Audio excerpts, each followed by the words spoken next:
খবর পড়ছি চঞ্চল ভট্টাচার্য। প্রথমে বিশেষ খবর। প্রধানমন্ত্রী বলেছেন, বিচার প্রক্রিয়াকে যতটা সম্ভব সহজ ও স্বচ্ছ করে তোলা সকলের সম্মিলিত দায়িত্ব।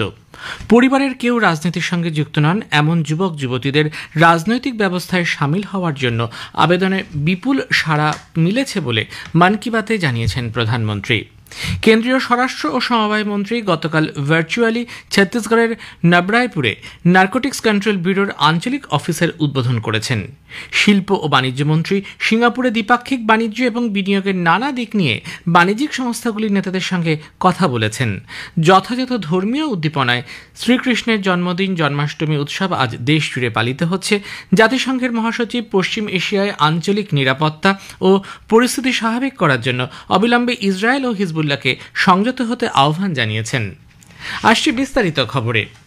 বিচার প্রক্রিয়াকে যতটা সম্ভব সহজ ও স্বচ্ছ করে তোলা সকলের সম্মিলিত দায়িত্ব বলে প্রধানমন্ত্রী নরেন্দ্র মোদী জানিয়েছেন। যোধপুরে গত সন্ধ্যায় রাজস্থান হাইকোর্টের প্ল্যাটিনাম জয়ন্তী উদযাপনের সমাপ্তি অনুষ্ঠানে যোগ দিয়ে তিনি বলেন, ন্যায় বিচারের কাজকে আরও সরল করে তুলতে বহু ঐতিহাসিক ও নির্ণায়ক পদক্ষেপ গ্রহণ করেছে ভারত। বর্তমান সময়ে অপ্রয়োজনীয় বহু আইন বাতিল করা হয়েছে, আনা হয়েছে নতুন ফৌজদারি আইন। নতুন ভারত গঠনের লক্ষ্যে সংস্কার ও আধুনিকীকরণ একান্ত প্রয়োজন বলে তার মন্তব্য। প্রধানমন্ত্রী বলেন, বিচার ব্যবস্থায় প্রযুক্তি গুরুত্বপূর্ণ ভূমিকা পালন করছে। ই কোর্ট প্রকল্প এর সবচেয়ে বড় উদাহরণ। দেশের 18,000-এরও বেশি আদালতকে ইতিমধ্যেই কম্পিউটারাইজড করা হয়েছে। এই পরিবর্তন সাধারণ নাগরিকের জীবনে বিরাট স্বস্তি নিয়ে এসেছে। आज देश में नेशनल जुडिशियल डेटा ग्रिड से 26 करोड़ से ज्यादा मुकदमों की जानकारी एक सेंट्रलाइज्ड ऑनलाइन प्लेटफॉर्म पर जुड़ चुकी है। आज पूरे देश की 3,000 से ज्यादा कोर्ट कॉम्प्लेक्सेस और 1,200 से ज्यादा जेलें वीडियो कॉन्फ्रेंस से जुड़ गई हैं। অনুষ্ঠানে প্রধানমন্ত্রী ভার্চুয়ালি রাজস্থান হাইকোর্টের একটি সংগ্রহালয়ের উদ্বোধন করেন। এর আগে প্রধানমন্ত্রী মহারাষ্ট্রের জলগাঁওয়ে 11 লক্ষ লাখপতি দিদির হাতে শংসাপত্র তুলে দেন। অনুষ্ঠানে মহিলাদের বিরুদ্ধে ক্রমবর্ধমান অপরাধ নিয়ে কড়া বার্তা দিয়ে প্রধানমন্ত্রী বলেন, এ ধরনের অপরাধ যারা করছে তারা কেউ রেহাই পাবে না। পরিবারের কেউ রাজনীতির সঙ্গে যুক্ত নন এমন যুবক যুবতীদের রাজনৈতিক ব্যবস্থায় সামিল হওয়ার জন্য আবেদনে বিপুল সাড়া মিলেছে বলে প্রধানমন্ত্রী নরেন্দ্র মোদী জানিয়েছেন। আকাশবাণীতে গতকাল তার 113তম মন কি বাত অনুষ্ঠানে তিনি বলেন, এ ব্যাপারে দেশের যুব শক্তির কাছ থেকে তিনি অনেক চিঠি পেয়েছেন। সোশ্যাল মিডিয়াতেও সাড়া মিলেছে অভূতপূর্ব। बिना पॉलिटिकल बैकग्राउंड वाले 1 लाख युवाओं को पॉलिटिकल सिस्टम से जोड़ने का आह्वान किया है। मेरी इस बात पर जबरदस्त प्रतिक्रिया हुई है। इससे पता चलता है कि कितनी बड़ी संख्या में हमारे युवा राजनीति में आने को तैयार बैठे हैं। बस उन्हें सही मौके और सही मार्गदर्शन की तलाश है। দেশের প্রথম মহাকাশ দিবস উদযাপনের উল্লেখ করে তিনি বলেন, বহু যুবক যুবতী মহাকাশ ক্ষেত্রে সংস্কারের ফলে উপকৃত হয়েছেন। শিশুদের পুষ্টি দেশের প্রধান অগ্রাধিকার। 1 সেপ্টেম্বর থেকে 30 সেপ্টেম্বর পর্যন্ত পুষ্টি মাস পালন করা হবে। এই সময় পুষ্টি বিষয়ে সচেতনতা বৃদ্ধির ওপর জোর দেওয়া প্রয়োজন বলে প্রধানমন্ত্রী মন্তব্য করেন।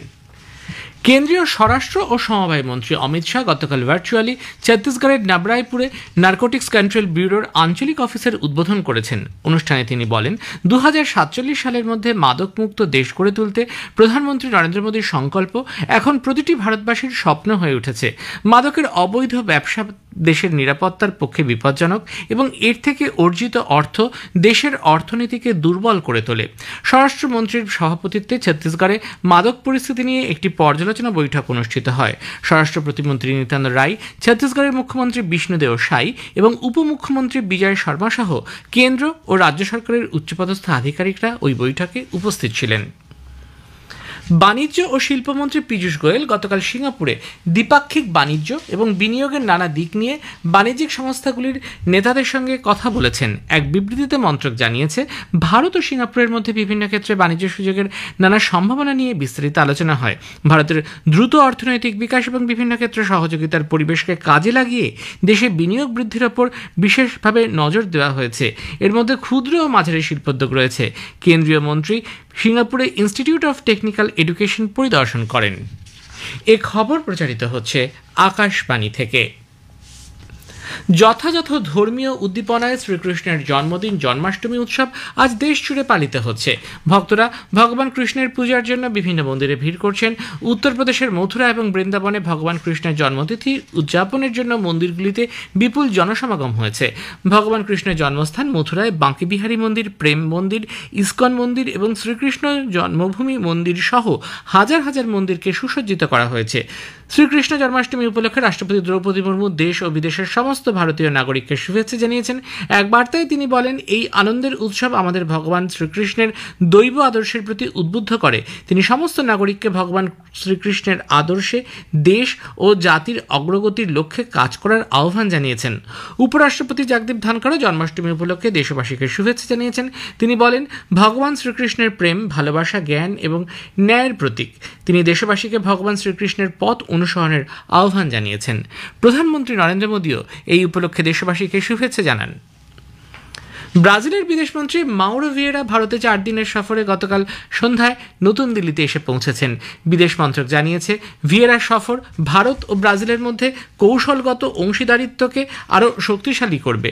পররাষ্ট্রমন্ত্রী এস জয়শঙ্কর এবং ভিয়েরা আগামীকাল 9ম ভারত ব্রাজিল যৌথ কমিশন বৈঠকে সহসভাপতিত্ব করবেন। ব্রাজিল এবছর G20 গোষ্ঠীর সভাপতির দায়িত্ব পালন করছে। ভারত এর আগে এই দায়িত্ব পালন করেছে। এই সময়কালে গৃহীত সিদ্ধান্তগুলো বাস্তবায়ন নিয়ে বৈঠকে আলোচনা হবে। অভিন্ন এক মূল্যবোধের ওপর ভিত্তি করে ভারত ও ব্রাজিলের মধ্যে একটি বহুমুখী সম্পর্ক গড়ে উঠেছে। ভিয়েরার এই সফর 2006 সালে গড়ে ওঠা কৌশলগত অংশীদারিত্বকে আরও শক্তিশালী করে তোলা এবং বিভিন্ন ক্ষেত্রে দ্বিপাক্ষিক, আঞ্চলিক এবং বহুপাক্ষিক সম্পর্ককে সহযোগিতার নতুন উচ্চতায় নিয়ে যাবে। জাতিসংঘের মহাসচিব আন্তোনিও গুতেরেসের মুখপাত্র স্টিফেন ডুজারিক জানিয়েছেন, মহাসচিব আঞ্চলিক নিরাপত্তা ও পরিস্থিতি স্বাভাবিক করার জন্য অবিলম্বে ইসরায়েল ও হিজবুল্লাহকে সংযত হতে আহ্বান জানিয়েছেন। ইসরায়েল লেবাননে হিজবুল্লাহ লক্ষ্যবস্তুতে বিমান হামলা চালিয়েছে এবং হিজবুল্লাহ বাহিনী তার পাল্টা জবাব দিয়েছে। ইসরায়েল এবং হিজবুল্লাহর সংঘাতের মধ্যে লেবাননে জাতিসংঘের অন্তর্বর্তী বাহিনী UNIFIL এবং ওই অঞ্চলে পরিস্থিতি স্বাভাবিক রাখার জন্য দায়িত্বপ্রাপ্ত ভারতীয় শান্তিরক্ষী বাহিনীর সদস্যরা এর ফলে সমস্যায় পড়েছেন। শিয়া মুসলিমদের দল হিজবুল্লাহ নিজস্ব শক্তিশালী মিলিশিয়া রয়েছে। এরা দক্ষিণ লেবাননে অত্যন্ত সক্রিয়। বেইরুটে গত মাসে ইসরায়েল হিজবুল্লাহ গোষ্ঠীর প্রতিষ্ঠাতা ফুয়াদ শুকুরকে হত্যা করে। এর প্রতিশোধ নেওয়ার জন্য ওই গোষ্ঠী নানান প্রস্তুতি নিচ্ছে। লেবানন থেকে ইসরায়েলের ওপর যেসব জায়গা থেকে ক্ষেপণাস্ত্র এবং রকেট হামলা চালানো হবে, সেখানে ইসরায়েলের বিমান বাহিনী 100টি জেট বিমানের মাধ্যমে আক্রমণ চালায়।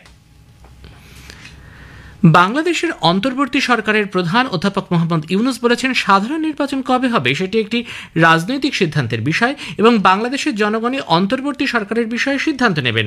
বাংলাদেশ টেলিভিশনে জাতির উদ্দেশ্যে দেওয়া ভাষণে তিনি আরও বলেন, প্রশাসন, বিচার বিভাগ, নির্বাচন কমিশন, নির্বাচনী ব্যবস্থাপনা ও আইন শৃঙ্খলার ক্ষেত্রে প্রয়োজনীয় সংস্কারের পর দেশে একটি অবাধ, সুষ্ঠু ও অংশগ্রহণমূলক নির্বাচন অনুষ্ঠিত হবে। অধ্যাপক ইউনুস আরও বলেন, নির্বাচনের মূল লক্ষ্য দুর্নীতি, লুটপাট ও গণহত্যার বিরুদ্ধে জবাবদিহিমূলক রাজনৈতিক এক ব্যবস্থাপনা চালু করা। বিদেশ নীতি প্রসঙ্গে তিনি বলেন, বাংলাদেশ প্রতিটি দেশের সঙ্গে বন্ধুত্বপূর্ণ সম্পর্ক বজায় রাখবে। পারস্পরিক আস্থা, বিশ্বাস ও সহযোগিতা হবে তাদের পররাষ্ট্র নীতির ভিত্তি। তিনি আরও বলেন, ঢাকা মানবাধিকার সহ সব আন্তর্জাতিক আইনের প্রতি শ্রদ্ধাশীল। অধ্যাপক ইউনুস বলেন, অন্তর্বর্তী সরকার সংস্কার আনার জন্য জাতীয় ঐক্যে বিশ্বাস করে। নারী, শিশু, প্রতিবন্ধী ও ধর্মীয় সংখ্যালঘু এবং আদিবাসী সকলেই সেদেশের নাগরিক এবং আইন অনুযায়ী সমান সুরক্ষা পাওয়ার অধিকারী। রাজনৈতিক ঐক্যের মাধ্যমে এগুলিকে নিশ্চিত করা হবে। অন্যদিকে বাংলাদেশ ন্যাশনালিস্ট পার্টি BNPর মহাসচিব মির্জা ফখরুল ইসলাম আলমগীর রাজনৈতিক দলগুলির সঙ্গে আলোচনার মাধ্যমে প্রয়োজনীয় সংস্কার বাস্তবায়নের মধ্য দিয়ে যত দ্রুত সম্ভব নির্বাচন করা যায় সে বিষয়ে অন্তর্বর্তী সরকারের স্পষ্ট মতামত জানতে চান। বন্যা বিধ্বস্ত ত্রিপুরার বিভিন্ন অঞ্চলে উদ্ধার কাজ চলছে জোর কদমে। গোমতী ও রুদ্রসাগর হ্রদের জলস্তর বৃদ্ধি পাওয়ায় সিপাহী জেলার সোনামুড়া বিভাগের বর্তলি ও ঘণ্টারলি গ্রাম জলমগ্ন। ইন্দোনেশিয়ার উত্তর মালুকুতে হরপাবান ও ভূমিধসে অন্তত 7 জনের মৃত্যু হয়েছে, আহত 2 জন, নিখোঁজ বেশ কয়েকজন। রাজস্থান, মধ্যপ্রদেশ, কোঙ্কণ, গোয়া, গুজরাট, সৌরাষ্ট্র এবং কচ্ছে আজ অতি ভারী বৃষ্টির পূর্বাভাস দিয়েছে আবহাওয়া দফতর। ওড়িশা, ঝাড়খণ্ড এবং কর্ণাটক উপকূলে অতি ভারী বৃষ্টির সম্ভাবনা আছে। উত্তরপ্রদেশ, উত্তরাখণ্ড, হিমাচল প্রদেশ, পাঞ্জাব এবং হরিয়ানাতেও একই পরিস্থিতি থাকবে। ভারী বৃষ্টি হবে আসাম, মেঘালয়, নাগাল্যান্ড, মণিপুর, মিজোরাম, ত্রিপুরা এবং আন্দামান ও নিকোবর দ্বীপপুঞ্জে। এদিকে দক্ষিণে বাংলাদেশ ও তার লাগোয়া অঞ্চলের ওপর সৃষ্ট ঘূর্ণাবর্তের প্রভাবে একটি নিম্নচাপ ক্ষেত্র তৈরি হয়েছে। গাঙ্গেয় পশ্চিমবঙ্গ, উত্তর ওড়িশা ও ঝাড়খণ্ডের ওপর আগামীকাল এটি আরও সুস্পষ্ট নিম্নচাপে পরিণত হবার সম্ভাবনা। দমকা বাতাস বইতে থাকায় সমুদ্র উত্তাল থাকবে, তাই আজও মৎস্যজীবীদের সমুদ্রে যেতে নিষেধ করা হয়েছে। শেষে বিশেষ বিশেষ খবর আরও একবার। প্রধানমন্ত্রী বলেছেন, বিচার প্রক্রিয়াকে যতটা সম্ভব সহজ ও স্বচ্ছ করে তোলা সকলের সম্মিলিত দায়িত্ব।